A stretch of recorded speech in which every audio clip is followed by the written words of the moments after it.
Shalom. Pembacaan firman kita hari ini terdapat pada Kisah Para Rasul pasal 8. Penganiayaan terhadap jemaat di Yerusalem. Saulus juga setuju bahwa Stefanus mati dibunuh. Pada waktu itu mulailah penganiayaan yang hebat terhadap jemaat di Yerusalem. Mereka semua kecuali rasul-rasul tersebar ke seluruh daerah Yudea dan Samaria. Orang-orang saleh menguburkan mayat Stefanus serta meratapinya dengan sangat.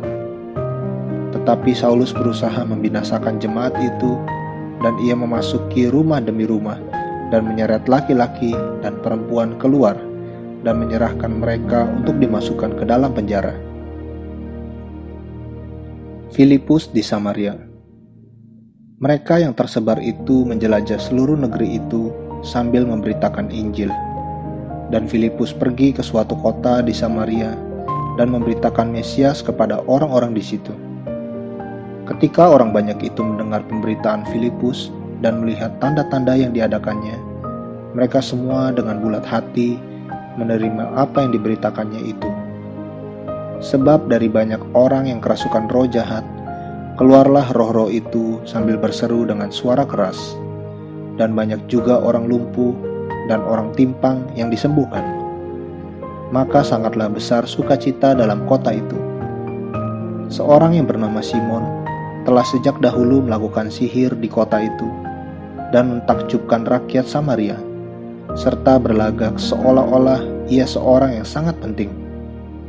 Semua orang besar kecil mengikuti dia dan berkata, "Orang ini adalah kuasa Allah yang terkenal sebagai kuasa besar." Dan mereka mengikutinya karena sudah lama ia mentakjubkan mereka oleh perbuatan sihirnya. Tetapi sekarang mereka percaya kepada Filipus yang memberitakan Injil tentang kerajaan Allah dan tentang nama Yesus Kristus, dan mereka memberi diri mereka dibaptis, baik laki-laki maupun perempuan.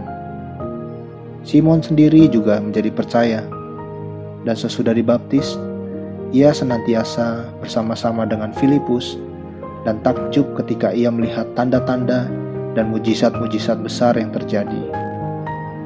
Ketika rasul-rasul di Yerusalem mendengar bahwa tanah Samaria telah menerima firman Allah, mereka mengutus Petrus dan Yohanes ke situ.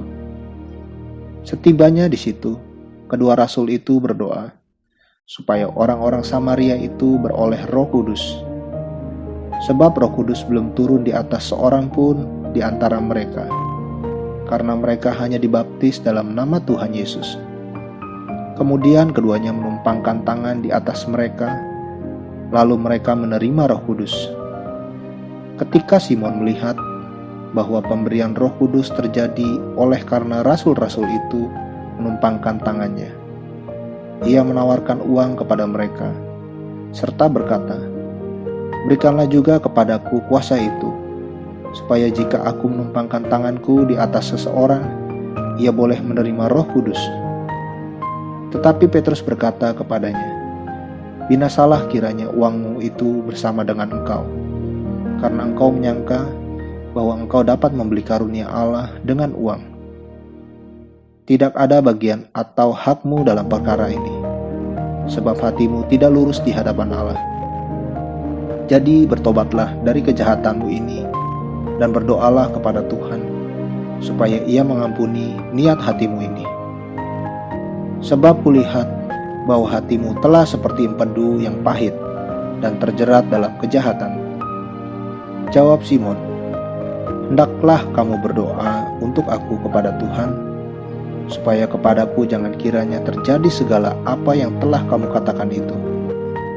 Setelah keduanya bersaksi dan memberitakan firman Tuhan, kembalilah mereka ke Yerusalem, dan dalam perjalanannya itu mereka memberitakan Injil dalam banyak kampung di Samaria.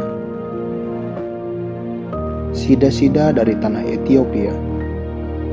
Kemudian berkatalah seorang malaikat Tuhan kepada Filipus, katanya, "Bangunlah dan berangkatlah ke sebelah selatan, menurut jalan yang turun dari Yerusalem ke Gaza. Jalan itu jalan yang sunyi."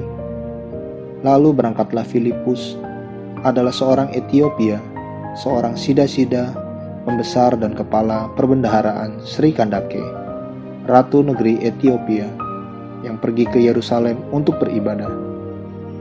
Sekarang orang itu sedang dalam perjalanan pulang dan duduk dalam keretanya sambil membaca kitab Nabi Yesaya. Lalu kata Roh kepada Filipus, "Pergilah ke situ dan dekatilah kereta itu." Filipus segera ke situ dan mendengar sida-sida itu sedang membaca kitab Nabi Yesaya. Kata Filipus, "Mengertikah Tuan apa yang Tuan baca itu?" Jawabnya, "Bagaimanakah aku dapat mengerti kalau tidak ada yang membimbing aku?" Lalu ia meminta Filipus naik dan duduk di sampingnya. Nas yang dibacanya itu berbunyi seperti berikut. Seperti seekor domba, ia dibawa ke pembantaian, dan seperti anak domba yang keluh di depan orang yang menggunting bulunya, demikianlah ia tidak membuka mulutnya. Dalam kehinaannya, berlangsunglah hukumannya. Siapakah yang akan menceritakan asal-usulnya? Sebab nyawanya diambil dari bumi. Maka kata sida-sida itu kepada Filipus, "Aku bertanya kepadamu, tentang siapakah Nabi berkata demikian? Tentang dirinya sendiri atau tentang orang lain?" Maka mulailah Filipus berbicara dan bertolak dari nas itu yang memberitakan Injil Yesus kepadanya. Mereka melanjutkan perjalanan mereka dan tiba di suatu tempat yang ada air. Lalu kata sida-sida itu, "Lihat, di situ ada air. Apakah halangannya jika aku dibaptis?" Sahut Filipus, "Jika Tuhan percaya dengan segenap hati, boleh." Jawabnya, "Aku percaya bahwa Yesus Kristus adalah Anak Allah." Lalu orang Etiopia itu menyuruh menghentikan kereta itu, dan keduanya turun ke dalam air, baik Filipus maupun sida-sida itu, dan Filipus membaptis dia. Dan setelah mereka keluar dari air, Roh Tuhan tiba-tiba melarikan Filipus, dan sida-sida itu tidak melihatnya lagi. Ia meneruskan perjalanannya dengan sukacita. Tetapi ternyata Filipus ada di Asdod. Ia berjalan melalui daerah itu dan memberitakan Injil di semua kota sampai ia tiba di Kaisarea.